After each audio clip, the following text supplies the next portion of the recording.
Far Cry 6 feels like it's a strange play that is having originally been released around a year ago. To respectable reception, the game has largely disappeared from the public consensus in favor of the products. That hasn't stopped the company from its pensions to give its games a long life through exclusive post-launch support. However, Far Cry 6 now has its least expansion, Last Between Worlds. To talk about the Last Between Worlds is to also try to understand some of the reasoning behind the design decisions surrounding Far Cry 6 core gameplay. When you get right down to it, Last Between Worlds in a way acts as a sort of distillation of Far Cry 6 various game mechanics. That's not to say it does not have any of its own ideas. However, looking at the expansion through the lens of what you expect from a Far Cry game, an expansive open world with reactive enemies and a full arsenal to play around with will make you question a fair number of the decisions made along the way. So let's start with the basic Far Cry 6 Lost. Between Worlds is essentially a roguelike mode added onto the game's combat, putting players into the shoes of Far Cry 6 protagonist Danny.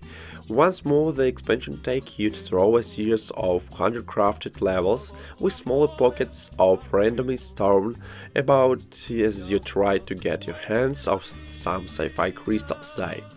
Along the way, and you will have to start all over again, get a crystal, however, and you will also unlock some new tools that make getting through levels easy, as well as allowing you to unlock new paths. Each of the levels referred to in the game as shards tends to focus on a single core mechanic to play with. For example, one level revolves entirely around underwater.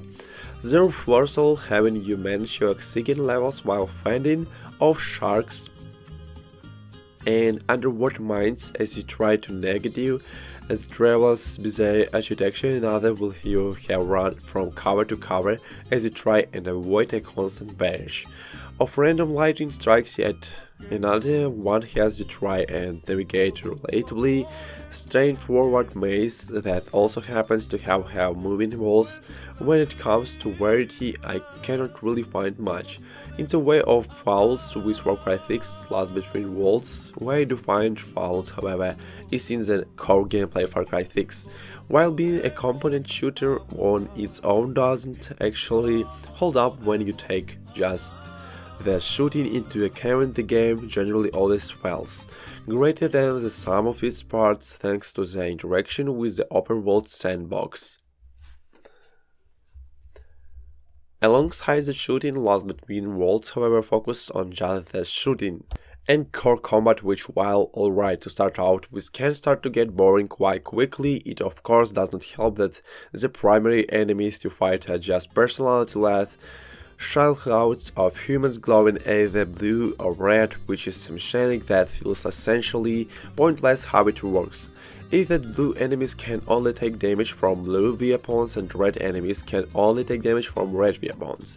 A single weapon can freely switch between the two colors at the push of a button, so rather than feeling like an interesting new mechanic, the color system feels more like just another thing to remember while in a firefighter. Just pressing one more button is far from the most revolutionary addition to gameplay. After all, I will give credit where it's due. However, the level designers were clearly in top form for Far Cry 6 Last Between Worlds. Not only is each of the shards a visual delight, but many of the finer aspects of level design have been meticulously developed in some shards. Just about every fight feels like they could offer you quite a bit of freedom and how you might want to approach the encounter. There are even a few interesting additions like platforming challenges and some light puzzle solving that continually caught me off guard strongly enough.